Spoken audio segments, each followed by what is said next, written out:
I'm Margaret Brennan in Washington, and this week on Face the Nation, as a paralyzing winter storm barrels through a vast part of the country, the standoff between federal law enforcement agencies and the Minneapolis community explodes following yet another deadly shooting of a protester. It's happened again. Minneapolis is the scene of the violent death of a protester at the hands of federal immigration agents. In this case, 37-year-old Alex Preddy was shot and killed Saturday morning outside a donut shop amid what federal officials say was an unrelated immigration operation led by Customs and Border Protection agents. Interpretations of the extensive videos of the shooting are mixed, and much like the shooting death of Renee Good in Minneapolis just over 2 weeks ago, federal and state officials are at odds over what happened and why, and who should investigate. They killed a man, created chaos, pushed down protesters, threw gas indiscriminately, and then left the scene, and then we're left to clean up. This looks like a situation where an individual wanted to do maximum damage and massacre law enforcement. We'll have a report from the scene and talk exclusively to Minneapolis Police Chief Brian O'Hara, then turn to the bigger picture as Senate Democrats threaten to block funding for ICE and DHS agencies, while the public increasingly is wary of ICE actions and the subsequent pushback. House Majority Leader Steve Scalise, Maine Independent Senator Angus King, whose home state is the site of ICE's new deportation operation called Catch of the Day. We'll also talk with the outgoing Canadian ambassador to the U.S., Kirsten Hillman, about the growing divide between the U.S. and our neighbors to the north. It's all just ahead on Face the Nation.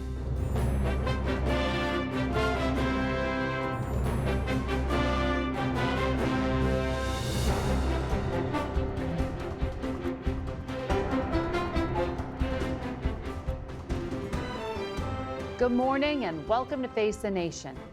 As we come on the air, over 200 million Americans in 35 states from New Mexico to Maine are dealing with or preparing for the massive winter storm that is now moving across the country. There are already at least 700,000 people without power. Thousands of flights have either been canceled or are delayed, and there is a cold front moving in behind that storm, which will likely make the situation facing most Americans as this work week begins even more treacherous. We turn now to the volatile situation in Minneapolis and the killing of Alex Preddy, a 37-year-old ICU nurse who was a U.S. citizen. CBS News correspondent Lana Zach reports. Multiple cell phone videos captured the moments before 37-year-old Alex Preddy was killed. In the footage, Preddy is seen wearing a baseball cap and holding a cell phone. Moments later, after a federal agent shoved and sprayed another person, several officers tackle Preddy. One appears to retrieve a gun and turn away. Then at least one other agent fires multiple shots, killing him. Border Patrol Commander Greg Bavino defended the shooting, saying that CBP agents were conducting an operation involving a different man in the country illegally. An individual approached U.S. Border Patrol agents with a 9mm semi-automatic handgun. The agents attempted to disarm the individual, but he violently resisted. Fearing for his life and the lives and safety of fellow officers, a Border Patrol agent fired defensive shots. Minneapolis Police Chief Brian O'Hara says he sent local officers to the scene. We believe he is a lawful gun owner with a permit to carry. DHS officials released a photo of what they say is Preddy's gun. Did the 37-year-old who had a license to carry, did he brandish a gun? And at what point did law enforcement retrieve the gun and also the magazines from him? Can you offer clarity on where those were found? This individual showed up to impede a law enforcement operation and assaulted our officers. They responded according to their training and took action to defend the officer's life and those of the public around him. And I don't know of any peaceful protester that shows up with a gun and ammunition rather than a sign. This is a violent riot when you have someone showing up with weapons and are using them to assault law enforcement officers. Several eyewitnesses dispute those claims. In a court affidavit, one resident testified, quote, "I have read the statement from DHS about what happened, and it is wrong. The man did not approach the agents with a gun. He approached them with a camera. He was just trying to help a woman get up, and they took him to the ground." Another witness who self-identified as a pediatrician and after asking several times was permitted to perform CPR testified that, quote, I saw that the victim was lying on his side and was surrounded by several ICE agents. Checking for a pulse and administering CPR is standard practice. Instead of doing either of those things, the ICE agents appeared to be counting his bullet wounds. Alex Preddy was an ICU nurse with the Veterans Affairs Health System. In a statement, Preddy's parents say the sickening lies told about our son by the administration are reprehensible and disgusting. Please get the truth out about our son. He was a good man. Minnesota Governor Tim Walz called the video sickening. This federal occupation of Minnesota long ago stopped being a matter of immigration enforcement. It's a campaign of organized brutality. Preddy is the second U.S. citizen killed in Minneapolis this month in Operation Metro Surge, and the city of Minneapolis erupted in protests. We hear bottles being thrown. Some people have been taken away. We see somebody right over there now being apprehended. Throughout the day, protesters gathered even after it was declared an unlawful assembly, demonstrating their anger and grief. The Minnesota Bureau of Criminal Apprehension say they have been locked out of this investigation, and overnight, a Trump-appointed judge issued a temporary restraining order requiring the Department of Homeland Security to preserve all evidence. That hearing is scheduled for Monday. Margaret? That's Lana Zach reporting from Minneapolis. We're joined now by the city's police chief, Brian O'Hara. Chief, welcome to Face the Nation. Good morning, Margaret.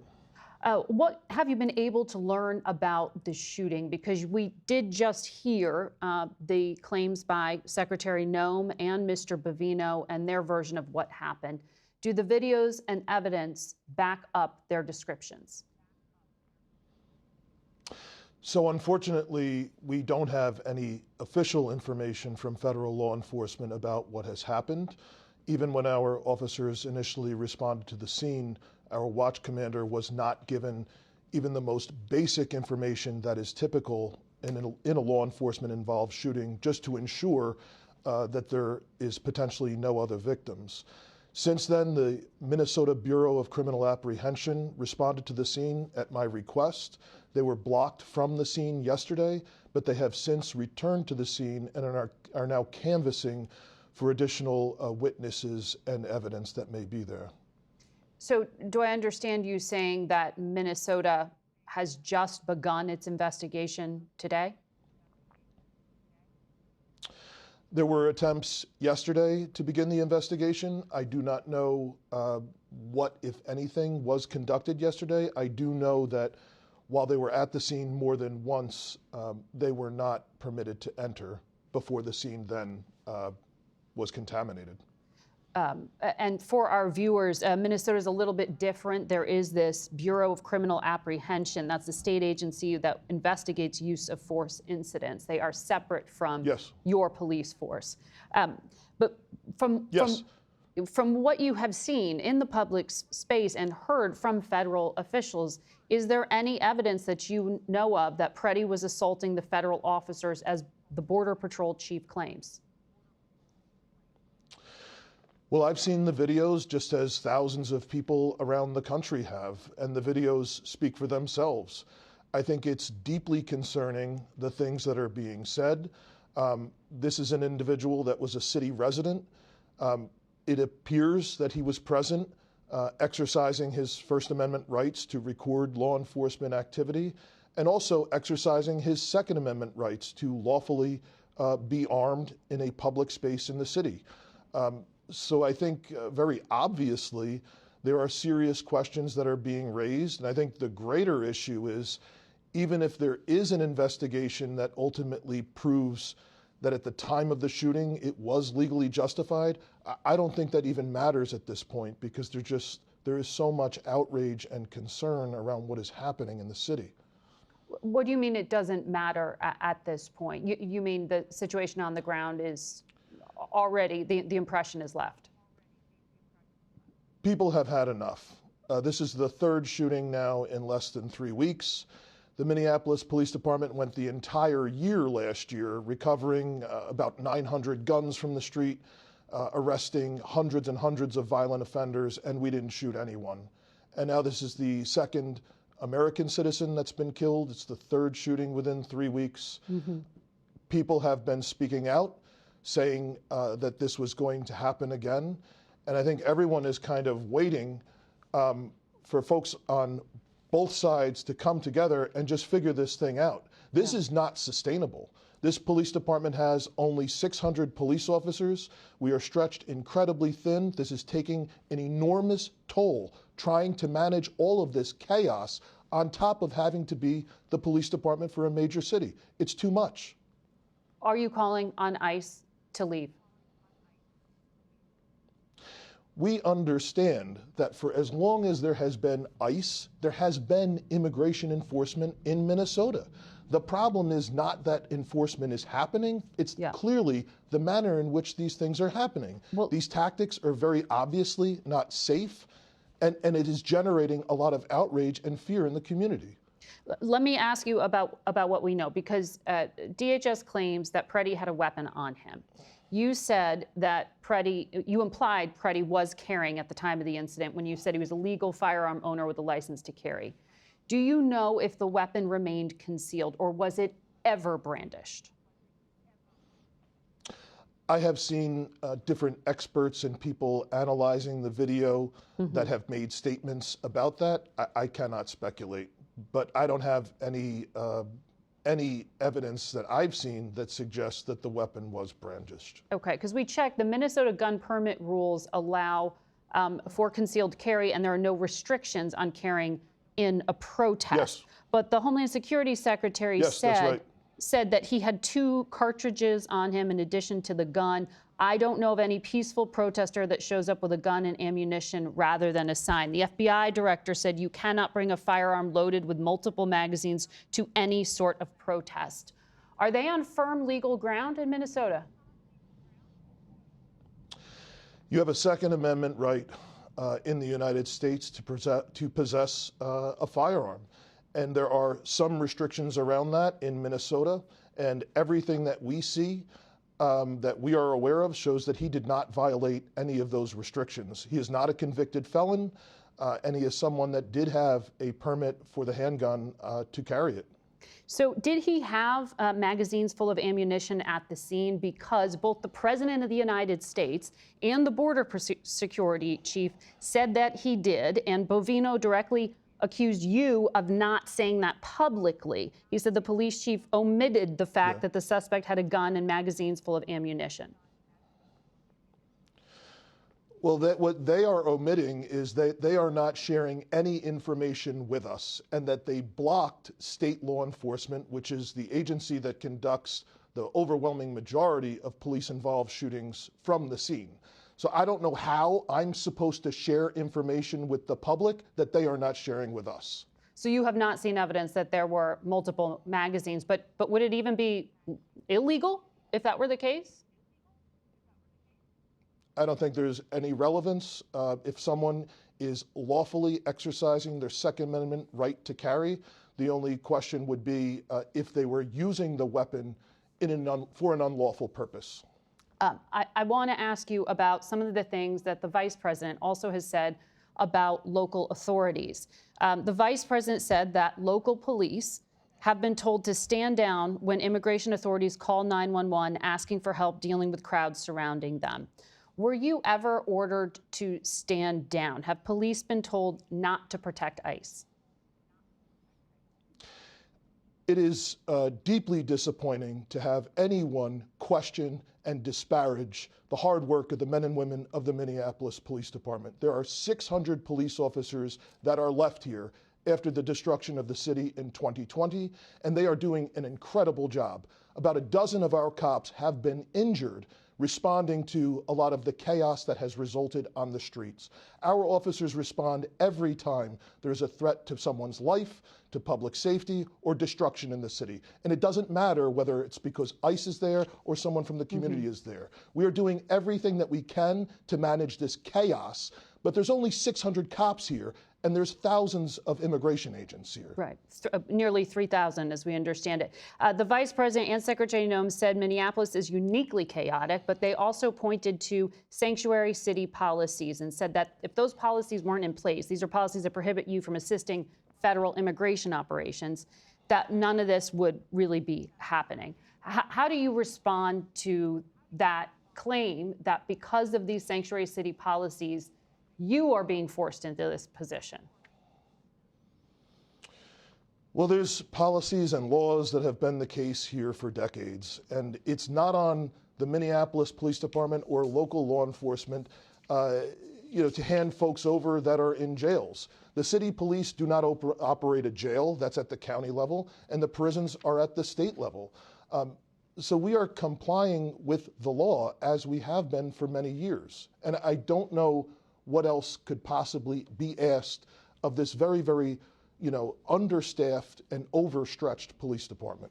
And now you have the National Guard, I understand, assisting you. Is this sustainable now that you have the Guard supporting you? Do you have any idea of how long these protests will last?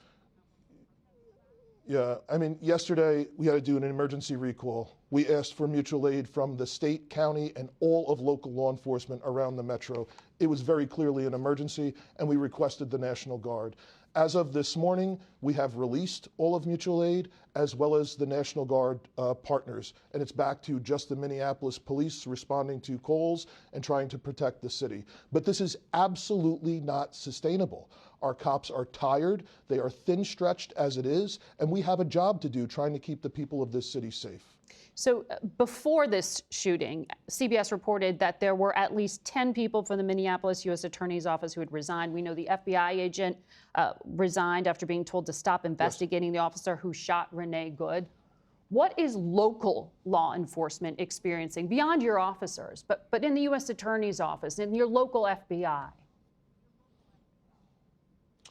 The sad part of this is the incredible work that we have done with all of federal law enforcement over the last few years to get real criminals put away, gang members, people that are shooting folks out here, smuggling fentanyl into this city. We've worked with all of these federal law enforcement agents that live in Minnesota, and it's so upsetting to see so many of them disparaged and so many of them walking away, because it is destroying the foundation of addressing violent crime in Minnesota that's produced incredible results over the last few years. Police Chief O'Hara, we wish you well and peace for your city. Thank you for your time this morning. Face the Nation, we'll be back in 1 minute. Stay with us. And we turn now to House Majority Leader Steve Scalise, who joins us from New Orleans. Good morning to you. Good morning, Margaret. I know, in addition to being a leader in Congress, you have this unique experience of having been the victim of political violence yourself. You know how dangerous rhetoric can be. We've heard a lot of anger in the past 24 hours, and your fellow Louisianan Senator Bill Cassidy said the events in Minneapolis are not only incredibly disturbing, but the credibility of ICE and DHS are at stake. He called for a joint federal and state investigation. Would you join his call? Well, I don't question the credibility of ICE. They're doing an incredibly hard job. Look, we are all just feel sorry about what happened in Minneapolis. And this has happened over and over again. I'm not just talking about regarding ICE.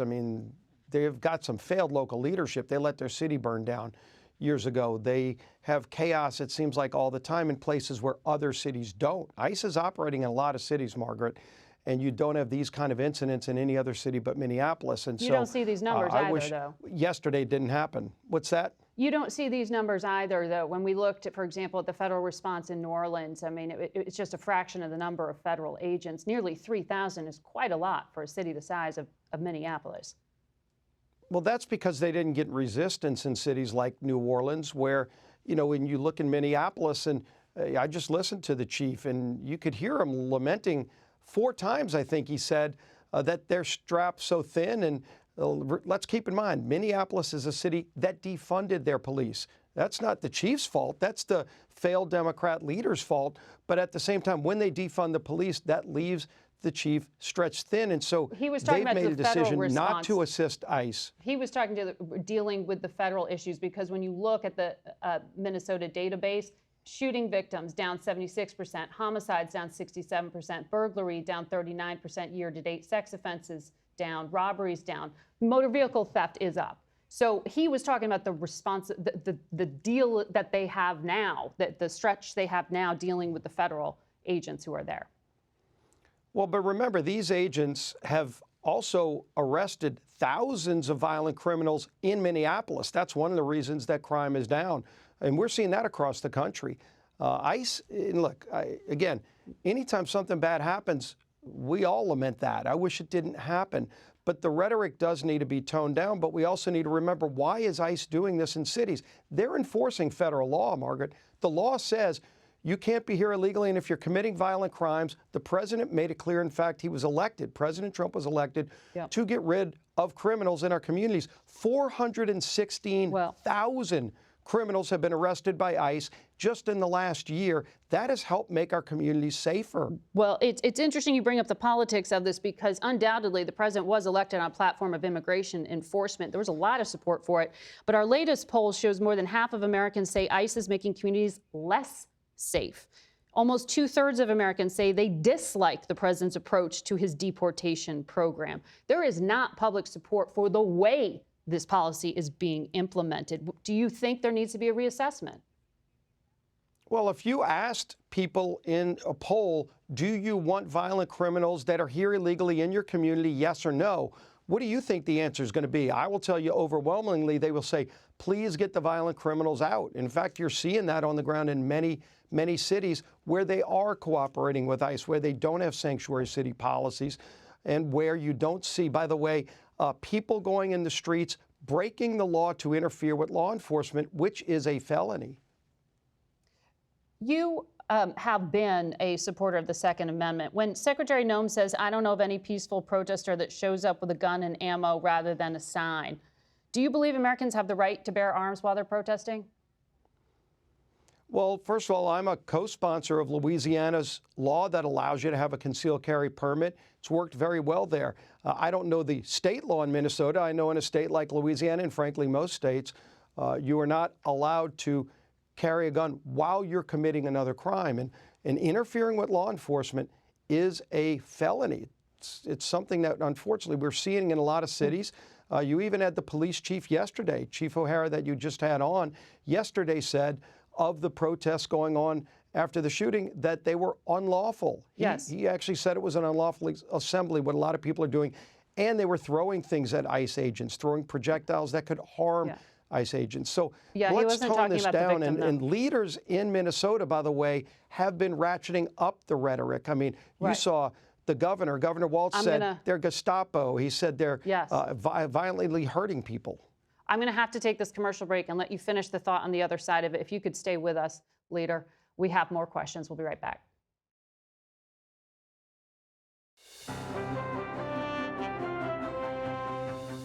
Welcome back to Face the Nation and House Majority Leader Steve Scalise.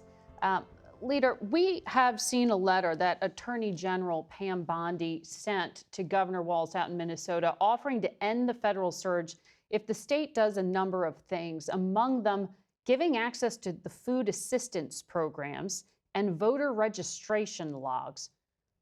What's the purpose of that? What's the intent? Well, I haven't read that letter between Pam Bondi and the governor, but I know that we are investigating tens of billions of dollars of potential fraud coming out of Minnesota.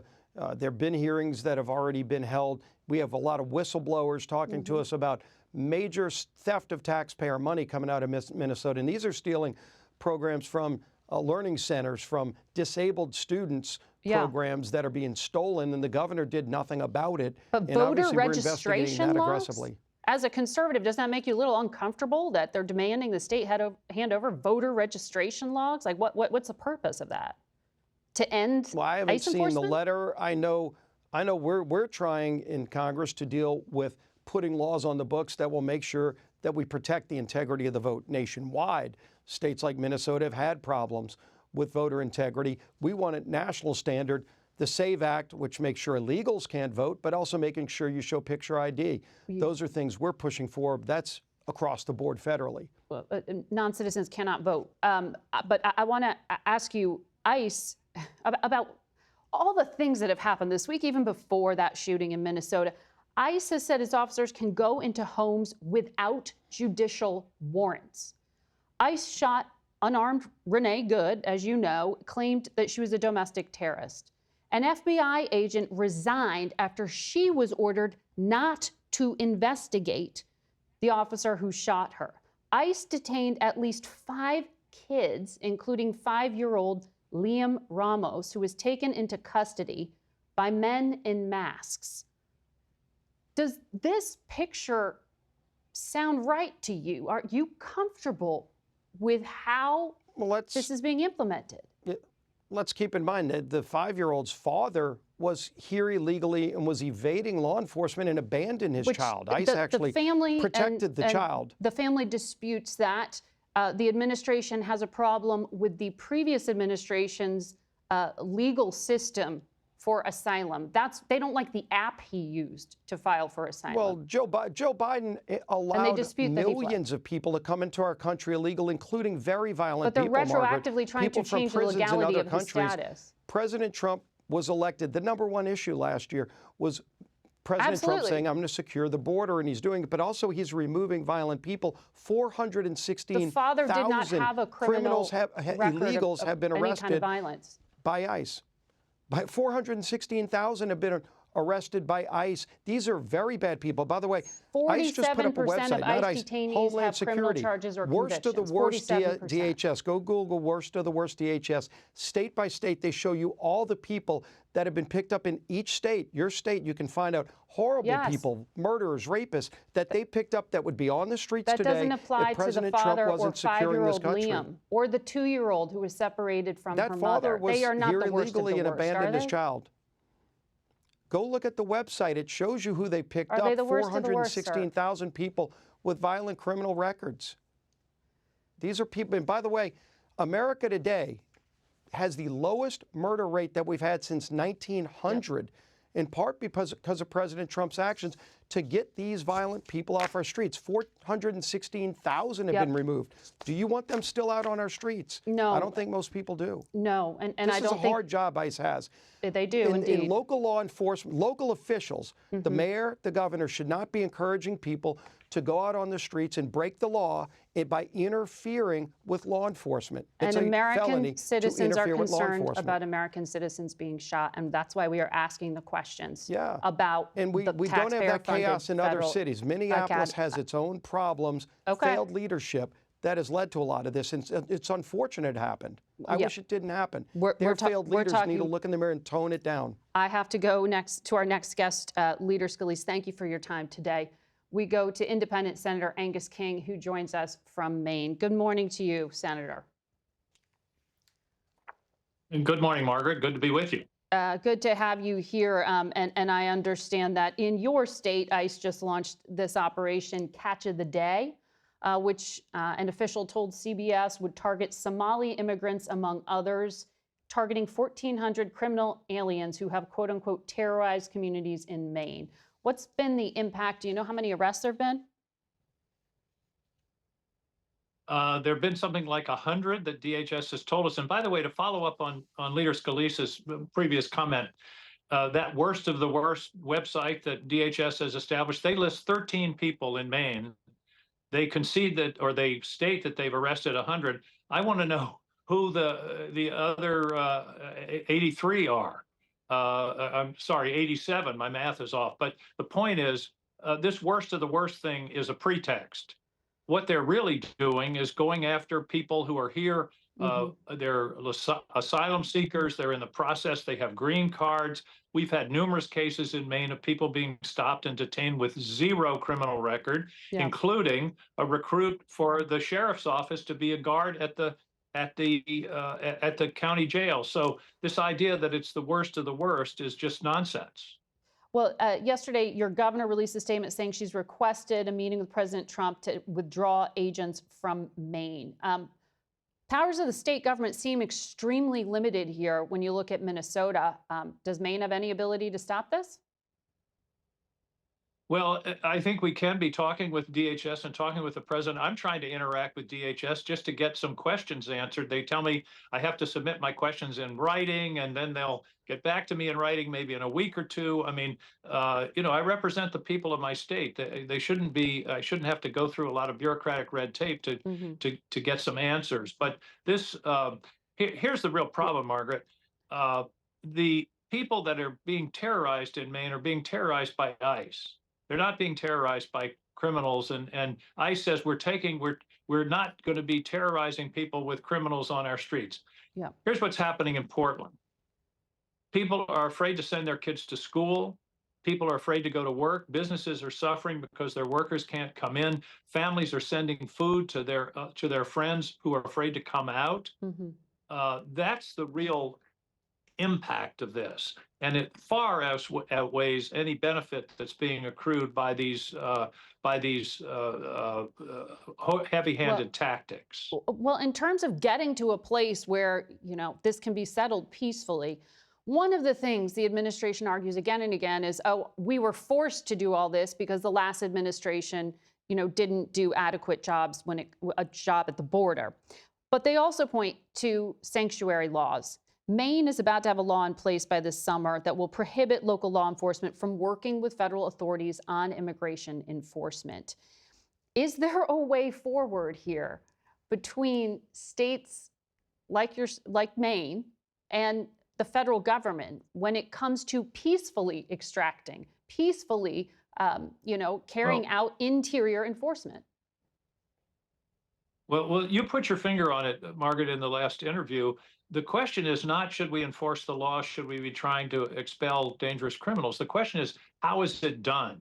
I did a little research this morning. Obama, during his administration, there were something like 2.7 million removals, but you didn't have people roaming the streets with masks on. By the way, I've never seen law enforcement with masks on in my life. Where I come from, the people wearing masks are the bad guys. But you didn't have this heavy-handed, heavily armed, bulletproof vest kind of thing. And there were no incidents that I could find of the kind that we've seen just in the last few weeks in Minnesota. During that 2.7 million removals during Obama's administration, we've had about 600,000, and we're having these incidents all over the country. So it's not necessary. You can enforce the laws against illegal immigration and people that are criminals without ransacking our cities and terrorizing our residents. This is having reverberations in Washington, as you well know. Leader Schumer said Democrats will not vote for the appropriations bill if DHS funding is included. That means we could see a partial shutdown here. Do you know how you're going to vote? Margaret, I hate shutdowns. I'm one of the people that helped negotiate the solution to the end of the last shutdown, but I can't vote for a bill that includes ICE funding under these circumstances. What they're doing in my state, what we saw yesterday in Minneapolis, there's an easy way out, by the way. Leader Thune could separate, which is what they did in the House, separate the 5 other appropriation bills, put them on the floor. They would pass, I think, overwhelmingly. Then let's take up DHS. And by the way, if those bills pass, 96% of the federal government is funded. Take up DHS by itself. Let's have an honest negotiation, put some guardrails on what's going on, some accountability, and that would solve this problem. We don't have to have a shutdown. So that's your path to avoid a shutdown. But quickly, I want to ask you about rhetoric. In Arizona, the state AG said ICE is not real law enforcement. Minnesota's governor also said, quit referring to these people as law enforcement. They're not law enforcement. Do you consider ICE law enforcement? I guess I technically would, but I don't. Again, well, let me put it in the words of the sheriff in Cumberland County, Maine, when they took one of his recruits. He called it Bush League policing, and I think that sort of summarizes it. And there's no need for this overwhelming show of force. I believe what we're seeing is an attempt to intimidate the American people. Again. Armed people with masks and telling people they can't photograph what they're doing and intimidating protesters. That's That's not America. And then you mentioned in your previous interview Yeah. about the going into houses without any warrant. That's a blatant violation of the Fourth Amendment. These people are acting outside the Constitution. Okay. They're ignoring our laws, and we just can't keep keep supporting that. All right, Senator King, thank you for joining us today. We'll be right back.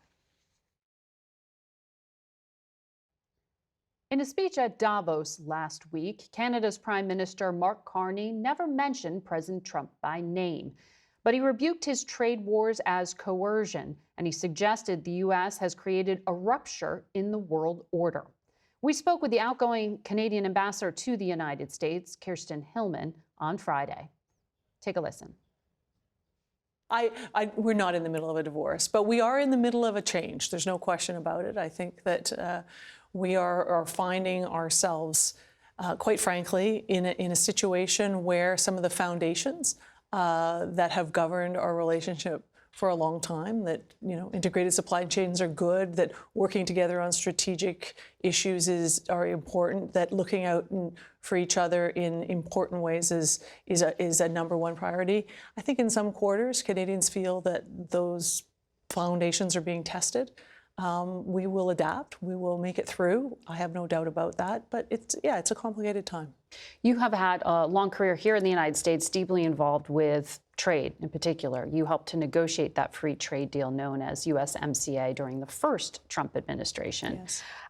President Trump was asked about it January 13th. He said, "I really don't care in terms of renewing it. There's no real advantage. We don't need Canada products here." Is that free trade deal doomed? No, it is not doomed. That is my view. All three countries, Canada, the U.S., and Mexico, did broad consultations, national consultations with their business communities in particular on how that agreement works for them. And really, without exception, the American comments back were, sure, we'd like to maybe update this or change this a little bit. Mm-hmm. But job number one is to do no harm to this agreement, which is the economic foundation of our continental partnership and leads to very important U.S. competitiveness and Canadian and Mexican competitiveness vis-a-vis other parts of this world. So I think that we have to believe that our political leaders are going to be listening to the people and the constituencies for whom that instrument was drawn up. Mm-hmm. And they're saying, this is vital to us, do no harm.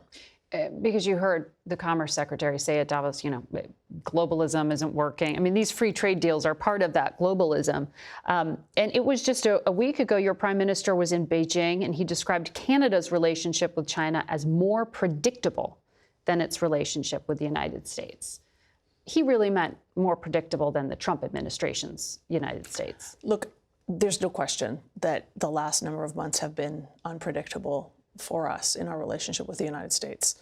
We have a trade agreement that had us virtually tariff-free between our two countries, and now we have very serious tariffs on steel, aluminum, autos, lumber, and that's causing a lot of challenges within our country. There are people that are losing their jobs, there are industries that are being reoriented, and it's very difficult. So that is seen as, yes, unpredictable. But Fortress North America had been an idea. I mean, the Treasury Secretary talked about it, that the United States, Mexico, Canada, we could stand up together, have shared values and stand up to China. That seems dead if Canada is really describing a new alliance here with Beijing. Well, I think we have to put this in perspective.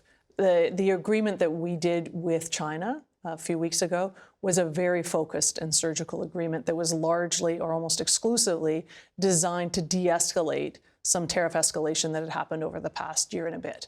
So over the past year and a bit, China had put very punitive tariffs on Canadian agricultural products and fish and seafood, shutting Canadians out from one of their primary markets, if not for some of them their primary market. Mm-hmm. And so we went to Beijing to reestablish market access for our farmers and our fishers. It's exactly what the U.S. administration did in October when they reestablished market access for U.S. soy farmers, mm-hmm. and in exchange rolled back some tariffs and fees. So this is a very pragmatic, very focused approach. I think it's important to put it in context. I want to ask you what your prime minister said at Davos. He got a standing ovation for this speech. He described a ruptured global order, the end of a nice story, and the beginning of a new brutal reality, which he described as a predatory one. Take a listen. Stop invoking rules-based international order as though it still functions as advertised. Call it what it is, a system of intensifying great power rivalry where the most powerful pursue their interests using economic integration as coercion. He said, if you're not at the table, then you're on the menu. What does this new world order look like?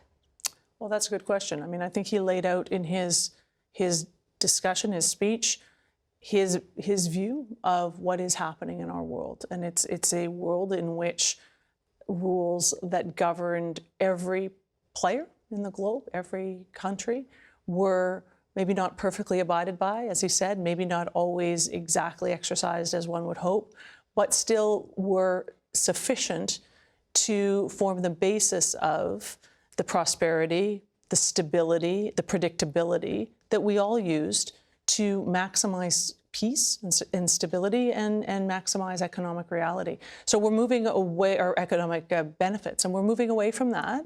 And we have to, countries like ours have to figure out what that means for us.